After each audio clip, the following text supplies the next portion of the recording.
Hey, it's Sasha Evdokov. It's April 24th, 2014, and today on the stock market recap, we're going to learn about moving averages, how I use them, and kind of what I'm looking for when I have moving averages up. So that's going to be the primary focus of this lesson. Now, I don't tell you guys everything of every little detail that I do. Normally with the courses, I go in a lot more detail about what I'm watching, the things I'm looking for. But these free little videos, I kind of give you a little taste of medicine because for some people, it just becomes overwhelming to hear the complicated things. It's kind of like throwing you into surgery or operation and telling you go ahead and perform heart surgery on this guy, even though you only just read one book on medical school or how to perform a surgery. So you definitely don't want to do that, and I don't want to overwhelm some people that are just getting started. So with that being said, today's focus will be on moving averages, and it'll give you some concepts and ideas to be able to kind of work your own system and work your own trading. So I'm going to give you some thoughts and ideas that you can play with. Now, before we get into this, I do want to let you know, for those of you that have been waiting, my book is actually available on Amazon. I just put it up today or made it public. It does take, I think, 3 or 4 days to really officially be on Amazon. But if you're one of the antsy few that want to go ahead and get it, it's 100 stock trading tips. It's going to look like this. If you search for 100 stock trading tips, it will pop up. And this is the book. And it looks kind of like that. It's less than $10, and I'll give you a sample of what it looks like. So it basically has a tip number, and then it tells you the main tip, and then it'll tell you a paragraph or two or a page about what it's really all about, or what it's explaining that tip. And it gets you into the idea of not just, hey, this is a tip and this is an idea, but it also explains to you why that tip is there. So it's about 120 pages or so. I know they don't have the preview on Amazon right now, but some tips are longer, some tips are shorter. But that's pretty much the book, and it's really going to have a main launch next week sometime. So keep your Amazon receipts if you do get it, because I'll probably have you send it in to me and make sure that you're a verified purchaser. And if you do a review on it, whether it's good or bad, I don't care. If you do a review, if you read the book and you get it and you authentically do the review, if you think it sucks, then let me know. If you think it's great, then let me know. I just want you to take your trading to that next level. I want to make sure you're doing what you need to do to get better. And for that, when I do that main launch, I will give you guys a free video if you do get the book, and it'll be a good video. So I'm going to work on that probably over the weekend, and so save your Amazon receipt, and I'll let you know exactly how to claim that free video probably sometime in the next week or two. So in either case, with that being said, let's move on to the moving averages. And I'm not going to talk stock specific too much today, like a normal recap. I'm going to do more of a little bit of a lesson. So in here, we can pick any stock for that matter. And moving averages are just that. It's an average of the last few ticks of what's going on and what's happening in the markets. Now, right now, we'll just take Twitter, for example, and we'll add a moving average. And if you're using a different charting software platform, then it's you're gonna have to figure out how to do this. But if you're doing it with TC2000, there's a couple ways to do that, but I just use this edit indicators thing. And you have a top chart and the bottom chart. So you can add an indicator here to the top area, which is the Twitter area. And we can add the plus. And here we just, search for moving average. You have exponential, front weighted, simple. These are a few different options. I just always do the simple. The simple moving average works great. And the whole point behind moving averages is because other people watch them. The very technical people watch the moving averages. Now I'm going to change the stock up just a little bit actually, because Twitter doesn't have enough age behind it to really get a moving average. So let's go to win. So here we have a 50-day moving average, or a 50-bar moving average, because if I switch to the weekly, it'll be 50 for the weekly. If I switch to the daily right here, it'll be 50 for the daily. So how can you use these moving averages? Well, first off, there are a few different moving averages that people watch. And I'll put a couple on here for you. So for example, the 50 is one of them. We can add another one, and I'll always do simple. And in here we'll do the 100-day. The 100-day will make, let's say, orange. Okay. And then we'll add one more. Let's just say 200-day moving average. And the 200-day moving average we will make, let's say, a gray. Okay, so these are kind of the main ones that people use. Sometimes I've also seen the 20. So let's adjust this to the 20, and we'll make that one like a blue. And that's enough for now. Okay, so we have a few different moving averages here. Now, as you can see, the 20-day, the blue line here, moves very close to the stock because it averages to 20 days. The 50-day moves a little bit closer than the 100-day or the 200-day. So as you get further and further away, it's averaging more of these bars to create this moving average. So you can see what happens here with the 200-day. We have a nice smooth curve.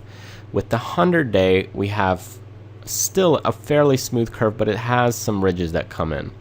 As we get to the 50-day, it slowly starts to follow the pattern a little bit more, and the 20-day even closer. Okay, so these are kind of the areas to watch. So you can see that in this pattern on win right here in this area, we have the 50-day that it bounced off the 50-day. Okay, we also have it resistance over here. When it crossed over, we had resistance here, and then we also had support right here on the 100-day, and now it's kind of playing around the 100-day.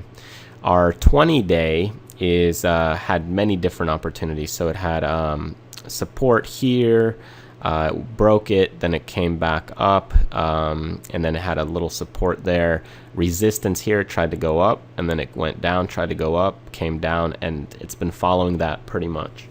So why the 20-day? First off, the 20-day is a good average because it's a month. There's typically 20 trading days in a month, and sometimes if you add an indicator to the bottom on the volume, so let's say moving simple, this will be to the volume, and here we will edit it to the 20-day. Let's just make it white. Okay, and you can change the thickness if you like it a little thicker, so that way you can see it for now. So here the 20-day is because there's 20 trading days in a month, and if you have the 20-day, it's a little bit more of a nice average. Now, unfortunately, with these moving averages, if you have all of them in place, it's kind of which one do you look at? Now, the stronger the line, meaning the 200 or the 100, the more support or resistance or precedence that it has, the more importance that it has. Okay, but typically, good moving stocks, like let's say a win for now, does not hit the 200-day that often. It may have hit it back here, but it doesn't hit it that often. It may hit the 100-day from time to time, but again, not that often. These are great for people that are in the long-term investment, multiple year holdings. So if we take a look at Apple, for example, let me just eliminate some of the clutter here for you, and let's just go to the weekly. Okay, you can see that the run was nice here, lines crossed over, okay, and now here we're following kind of the we're bouncing off the 200-day, okay? And then over here, the most recent weeks, we went back over the 50-day. So if you're a practitioner that's a little bit more in the long-term things, you would get into these stocks. Let's just take a few of these off. Let me just reduce the opacity so we can put it back on in a second. So if we reduce the opacity, you can't see it too well. So we'll remove the 20. Okay, so now we have the 200-day. So if you're a person that's a long-term holder, you get in on the 200-day or the 200 bar when it crosses here, right around this level in 2009. You hold it up until the point that it crosses under. If it doesn't cross under, you keep holding the stock. That's a way that you can use these moving averages to your advantage. Okay, if you're a person that's more of a shorter term holder, so let's reduce the opacity of the 200-day. I'll make it just lightly, barely. Okay, and we go to the 100-day and we brighten the 100-day. Again, you can do the same concept. So right here, you could enter the stock early in 2009, still hold it, and then you get out of the stock right here, almost a little more than halfway down on its drop in 2012. Okay, so you can see how that works. You would get out much sooner than you would if you were in the 200-day. The 200-day would be, you wouldn't even be getting out. You would have held it, and then you would have still been okay. So it would have bounced later. So it's a different kind of strategy or position. So let's again reduce the opacity of this. So now let's go to the 50-day. So now a little bit different. So now, okay, we'll reduce the 100-day. If we were following the 50-day, we would get in right here, follow the uptrend, and then get out right around here because it's crossing under. Okay, so this is a way to play it. And then it crossed under, you don't enter the stock. Then, okay, it's coming up. You don't see it with too many green ticks, but right here, maybe you could get into it again, and now you would hold it because it's above the 50-day. So this is just a way that you can use these averages to play it. Now, if you're an active trader, now you start getting into more of the 20-day. Okay, so this one's a little bit different. Okay, so you can see that here you could have gotten into it, held it, and then it crossed under, get out. Okay, then you're out of the stock. Okay, you're out of the stock, and then right here, green bar above the moving average, you get into it, continue holding the stock, and then here it's crossing under, you get out of it. Okay, now we got a green bar. Maybe it'll continue up, and then you can get in it again. So this is just a way that you can use this. So the same thing with win. Okay, so here, you would have got in it here, and you still would have held it. Now, if we go to the daily, we were on the weekly. It's again the same concept. If you're a little more active, you'll trade on the daily. If you're even more active, you could trade on the 15-minute. But it makes it a little bit harder. So for example, if you go right here, you could go short here, hold the stock, and then here it's crossing back up, then you get out. Okay, or you go long. Again, here you could go short. Let's take a look at another stock, and we'll take a look at Netflix here. So here, taking a look at Netflix on the daily. So let's see how we would use the moving averages. So I'm going to remove these trend lines. So again, you could get into this stock right here. Okay, so let's say we got into it here. We held it. It broke to the lower side here, so we would get out of the stock. If you wanted to get back in it, again, boom, there's the break, got in it, and exited again right here. So the trend here sometimes with the 20-day is not as consistent, so you have to get in and get out pretty quickly. If you wait till a full bar clears, like this green one here, let me zoom in a little bit, like this green one here, you might be on the safer route. Okay, So here's the green one that cleared. We hold it for this extended period, and then it went under. We get out right here. So the move would be from here to here is 41 points, 35 points. And when it crosses under again, we wouldn't be in the stock. And, you could keep playing this game. So you would trade it here. You would trade it here. Let's see where else. You would trade it here. So just different opportunities for you to trade. Now, the other way people like to use these moving averages, so let's just add in our 50-day, is when things do crossovers. And this is usually a signal for a change of pace when things cross over. So when this crosses over here, it shows a different kind of sentiment, crossing over here and crossing over here. So you can see that, let's just take this most recent one, which is the easier one to spot, that here we're patient on the stock, and when things cross over, that means the 20-day is moving faster to the downside. You could go to the short side. Okay, so when things cross over, you go to the short side.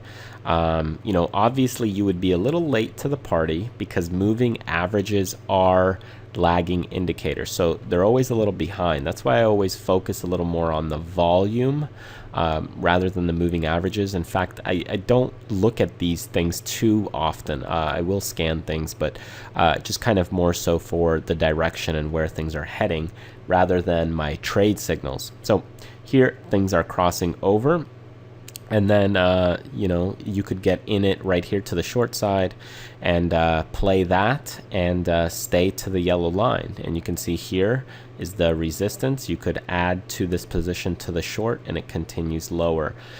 So it's just another way to play it. You'll see on my screen sometimes I have the 8-day or the 8 tick. And the way I like using this is, let's just say with Tesla, is it's a little bit more closer following than the 10-day, the 20-day, the 100-day, the 200-day.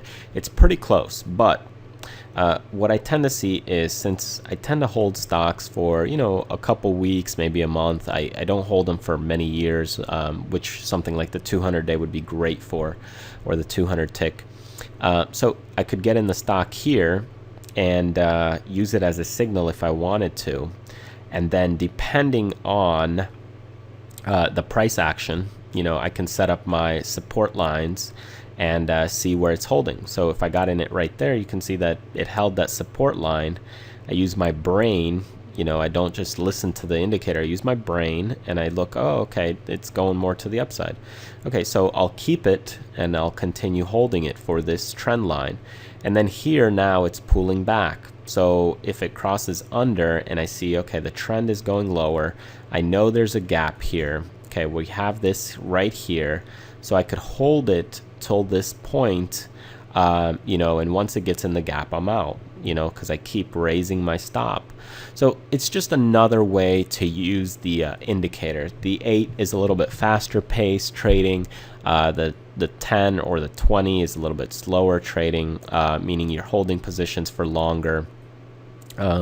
And the 100 and 200 day are even longer. So of course you can see with Tesla, it hasn't even crossed under the 200 tick moving average. If you go to the 100 and we look at this one, you can see it did so on the pullback right here. It almost used it as a support and resistance right here. You can see right there and right here. And now again, a support here, because people are watching these things. And, you could kind of play it that route. So get in it here, hold it, take some off, maybe add to the position as it bounces. So again, just pick one or two and you can use it that way. I wouldn't have all of them going. Normally I'll have the 8, sometimes the 50, sometimes the 100, but I don't use them too extensively. But this gives you another idea depending on the type of person that you are and the type of trading that you're looking to do. So in my book, this is kind of how I use them, or I like to use them. You can do the same thing even with the 15-minute bars. So if we take the 10-minute and we go right here, you can see that it's crossing over here.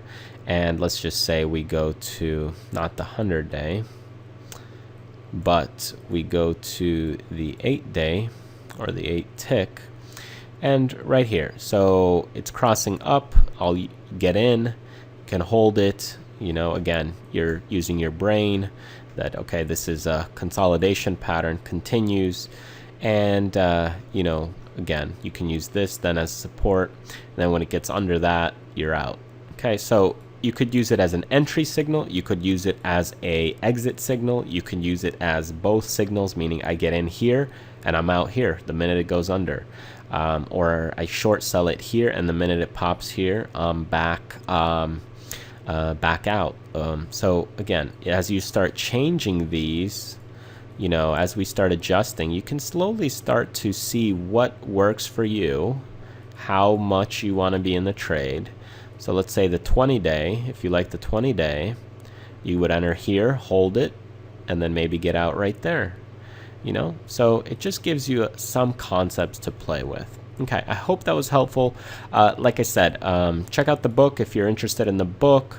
And you can purchase it and you know, keep your receipt, because I'll probably do like a promotional video and just give you some more insight about the book, like I did with scanning the chapters, so that way you know what you're getting. But you know, it's less than $10, and it's definitely stuff that most books do not talk about, just because most of the other books are very simple, cut and dry, and they want to be on your good side. And for me, I'm not trying to please all the hedge funds or the TV channels. I'm literally just saying things the way I see them and give you some insight. So there's the book, and you know, I hope you learned a lot from this lesson today about moving averages. We'll try and do another recap of actual rapid fire stocks maybe next week and things like that. So that's kind of what I have planned. As far as the long-term picture, I still have a 1 or 2 courses that are kind of in the works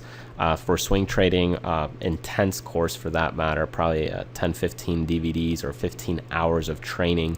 It's going to be a good one, and the option trading as well. That'll be massive course. So those are going to take some time to make, probably until the end of the year. But until then, you know, I'm going to keep outputting as the type of material that I can in the meantime, and keeping you guys happy, because I love chatting with you guys. I love helping you out and hearing the positive stories that you write me through email and through Twitter, along with YouTube, all that great stuff. I love hearing the success from you guys. So thanks for keeping in touch, and that's what makes it worthwhile. So trade them well this week. Be careful with earnings. If you haven't played earnings before, then definitely sell at least 90-95% of your holdings prior to earnings if you're actually an active trader. If you're a long-term investor for multiple years, it's a different story. But earnings can go any direction. You never know. Even taking a look at, for example, Facebook here, earnings were great, but where did the stock go? Okay, it just shows you that the gap got filled, a little pop, gap got filled. You know, not anything amazing. Apple, on the other hand, earnings not bad, but due to the stock split announcement and some other things, boom, popped up, you know, 8%. So it comes down to not just the earnings, but the reaction to the earnings. So you need to watch the action and reaction. Also, some other things here. You know, if you're doing moving averages, stochastic, Bollinger Bands, you know, you can set things up. And let me move this so you can see it. Things on the bottom. I usually set some stuff up on the bottom for showing the videos, and for some of you that are very peculiar and looking at every little detail that I have on my screen, I don't use any of these things. These are actually to film videos for you guys. So like the circus one was from a circus video that I had up before, and if you watch most of the videos, that's what it's all about. Bollinger Bands, again, it was part of the videos. So just understand I don't really use these too much at all whatsoever. I do use some other things, Williams AD from time to time, and some other indicators that are on the left of my screen at the moment, but it's not that important to know those until you become consistent at the fundamental level. If you're not consistent at the fundamental level, creating your own system and trading accordingly, consistently, then there's no need to clutter your screens and make them any more crazy than they are. So don't get confused by the other stuff on the screens. That's why I try and keep my charts as simple as possible. Like a couple other traders out there, I know there's people that also do things the way that I do, and there's a bunch of us out there that do things very similarly, and it's just a matter of who you can relate to and who explains things to you very well. So I just hope that your trading is going well and that you're improving your game, because it's never really about me and what I'm doing, because I have some people that ask me, well, how are my trades doing, and what's a good percentage of wins or losses. And are you asking me in order to see where you're at? In that case, you need to look at your own screen and look at your own logbook and see how you can improve that number, rather than worrying about where my numbers are at, because I've been doing this game for a while and I've been improving over time. Look at your own trade log and see how you can improve your own numbers. Okay, so that's what it comes down to. And anyways, if you have questions, feel free to message me. I try and answer most of them as much as I can. If they're comments, then I try and reply as a thank you. So thanks for watching. Thanks for checking out the courses. And thanks for being a part of the family. And if you have questions, don't be shy, because the more questions that you ask, the better you get. All right, until next time. Thanks again.